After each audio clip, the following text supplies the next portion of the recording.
Today we're going to be looking at the top 10 rookies in fantasy scoring from week 8. Last week, we're going to go over their performance, what they did by the numbers, and project out forward for the rest of the season and the long term. This is going to help you in dynasty leagues, deeper fantasy leagues, 16-teamer plus, and on top of this is going to help you with your confirmation bias, guys to trade for, these younger players who might break out down the line, or those players who are trending up. We do this every week, so you need to click that subscribe button right now because we're talking about these rookies every single day. We're looking at the waiver wire, trying to find you those diamonds in the rough every single day. And on top of that, we're deep diving the trending players so you can see whether or not you need them for your fantasy football team. Click that button. Stop missing out. Ric Flair's watching. You do not want to disappoint him.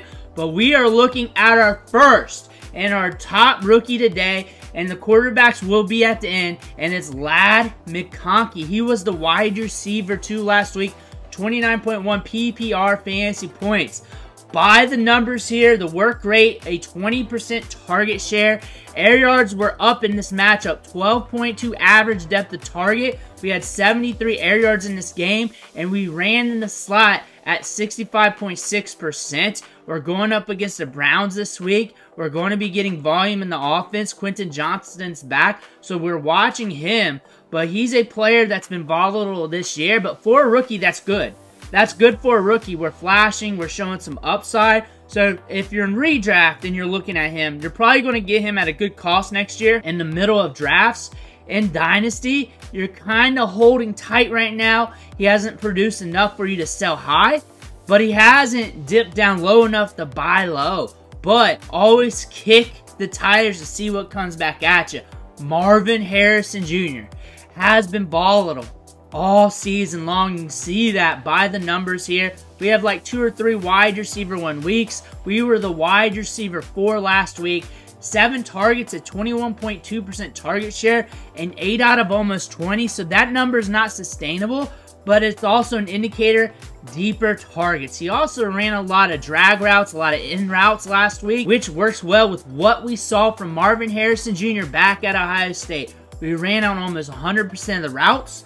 We got some work in the slot. He's getting moved around a good bit. So Marvin Harrison Jr. is getting that work. We just got to hit on more games.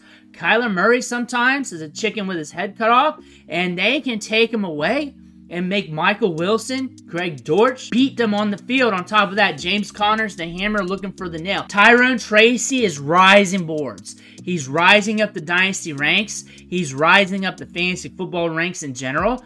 Almost an 80% opportunity share last week. He's an RB1.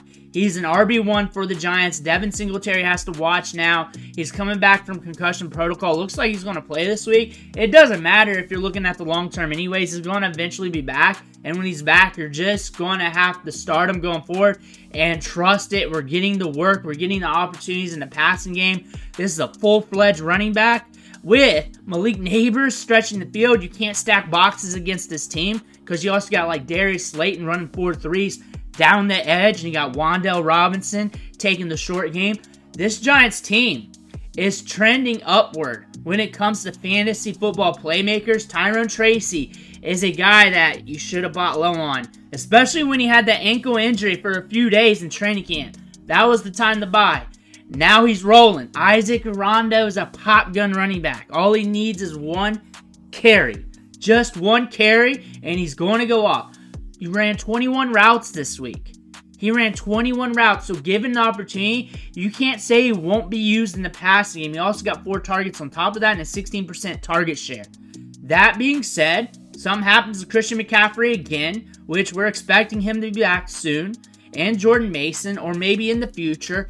This is a full-fledged running back who's going to catch balls out of the backfield, be used in the passing game, and has the home run hitting speed to melt your face with fantasy production, yards, and everything else. Guerendo's a running back to pay attention to. Rest of this year, just in case he gets an opportunity, but also next year and the years after. That speed's not going away. Keon Coleman is coming up kind of nicey right now.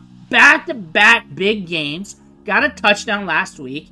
Ran on almost 75% of the routes. We ran 28 routes. We're getting good volume here. 7 targets at 21.9% target share. Amari Cooper's questionable going into this next matchup. Keon Coleman might be seeing his rookie ramp up right now. Rookies tend to ramp up back half of the season, the second year. They tend to have a delay when it comes to being productive at the NFL level, unless they're elite talents like a Justin Jefferson who just needs a couple games and then it's blast off. A guy like Keon Coleman needs a ramp up, and we are starting to get off the runway here. The indicators are here. We're seeing more out of him. 18 PPR fantasy points. The wide receiver 16 in week 8. Jalen, Coker, the Co-Kids are sniffing this one out. 6 targets last week. We ran on 80% of the routes. We're getting volume. Deontay Johnson's gone. Everybody's looking at him this week against the Saints. The Saints secondary is banged up. This is a good matchup. 103 air yards last week. We are getting a lot of targets around the red zone. This guy's got tremendous ball skills, sticky hands, times everything correctly, just plays the ball well while it's in the air.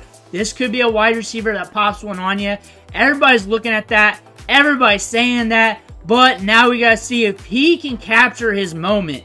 This week is, because if he does, even if Adam Thielen comes back and he's looking good, he's looking nicey, then Jalen Coker might be a mainstay for the long term. Bucky Irving, a 50% opportunity share last week, and him sharing the backfield with Rachaad White.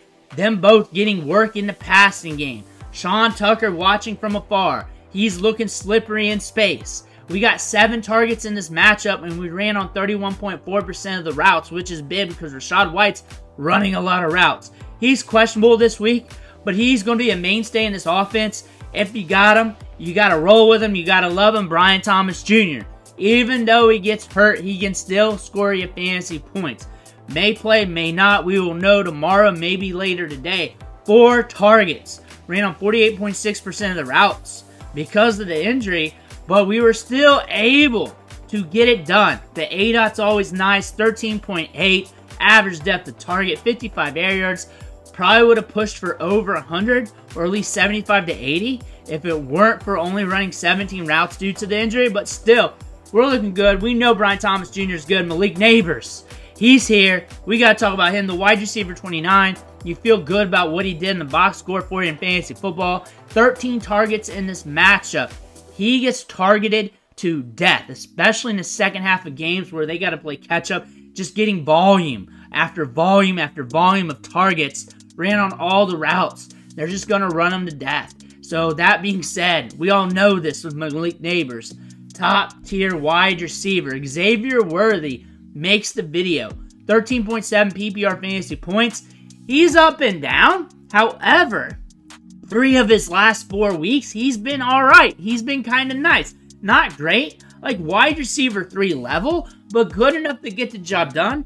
Good enough when you look at what he did on the field, you're like, that's fine. I'm okay. I'm not mad. You're not mad at Xavier Worthy. He's had some down games. That's to be expected with a rookie wide receiver, and he's doing all right for a rookie wide receiver in a tough offense to acclimate to, even though he's getting thrusted into opportunities, and he does not have like a Rashee Rice by his side anymore. He doesn't have a Marquise Hollywood Brown by his side anymore. However, we're getting opportunities here. We're running a lot of routes. This is great for him for the long term too. It's more experience, more looks for him. So he should develop at a faster rate. That being said, next year, look at him because he's probably going to go in the middle of drafts as a dart throw, and he's going to be more seasoned next year compared to this year because we're getting all this experience. Now we're looking at the quarterbacks here.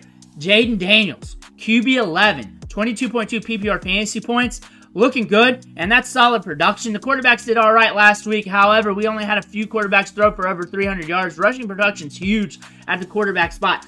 Bo Nix, nice. QB2 for the week, pushing it downfield. We might be seeing his rookie ramp up for production soon. And he's stellar with the football. He's safe with it. He's smart. He'll go underneath if he has to. This is a slower paced offense. However, it's a smart offense for a rookie quarterback. Caleb Williams, 9.3 points. He didn't get the job done. Drake Maye came out. He still scored more than Caleb Williams. QB 26 for the week. Spencer Rattler almost pushed Caleb Williams. We know how bad that was. And you know what I said about him. He's either going to go to the moon or go to hell.